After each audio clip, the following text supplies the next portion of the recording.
Maître Oumar Fati, avocat à la cour. Tey audience de conciliation la maanaam audience la boo xamante ne tribunal day convoqué travailleur liggéeykat yi ak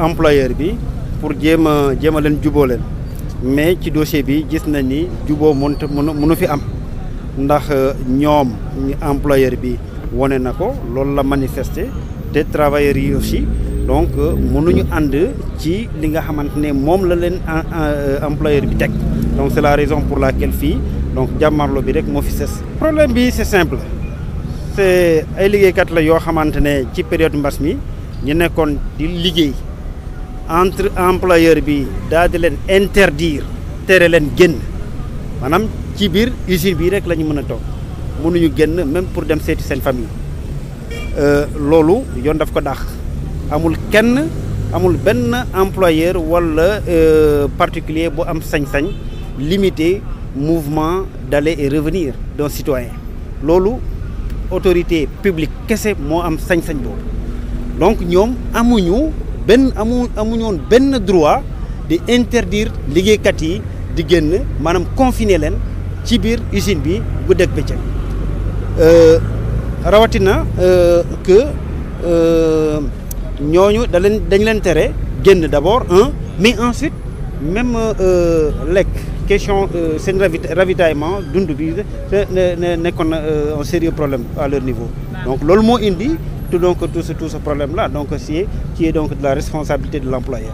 après ñu dàq leen ci loolu comme si nekkuñu ci état de droit. li ñu fa dund méttit bi ñu leen teg donc loolu doomu aadama mënu ko supporter. mënoo confiner nga ne nit ki doo génn usine bi fii ngay nekk te di nga liggéey par la force guddeeg bëccëg donc mënuñu mënuñu seeti même pour dem seeti dem seen kër seeti seen njaboot pendant des mois ay weer ba pare nag mënoo leen restauration bi système de restauration bi mécanisme d'alimentation bi ñu bloqué ko donc mënatuñu am sax li ñuy lekk.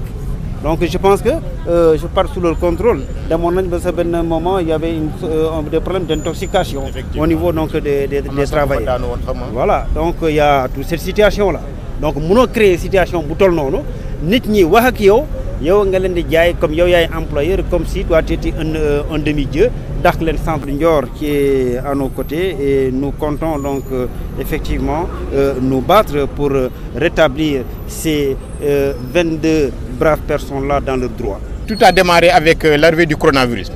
À partir du mois d'avril, l'entreprise a décidé de confiner ses travailleurs. Une décision unilatérale de restreindre les lois et libertés des travailleurs. Nous qui étions en confinement, nous n'avons plus le droit de sortir du site, même pour aller acheter quoi que ce soit ou pour rendre visite à ta famille. Alors qu'il y avait des gens qui étaient à quelques kilomètres de leur famille. Et de cette interdiction s'y ajoute le fait de rester 2 jours sans donner à manger à ces travailleurs confinés dans l'usine et mis en quarantaine au sein de l'usine même. Et de cela s'ensuit un mouvement d'humeur après une fausse information qui circulait en disant les gens allez prendre votre nourriture au niveau du bar. Arrivé là-bas, à notre grande surprise, il n'y avait pas de repas. Et il y avait un début de rassemblement. Les gens sont sortis pour demander de meilleures conditions ou à être déconfinés. Mais de cette demande de déconfinement, à notre grande surprise, au lieu d'apporter une réponse positive, la direction en liaison avec le directeur des ressources humaines et le directeur général Michel Privé ont décidé ainsi de licencier 22 pères de famille en pleine crise, après tous ces manquements. La reprise des activités, c'était du ressort du tribunal. Après une longue négociation au niveau de l'inspection, ça n'a pas abouti.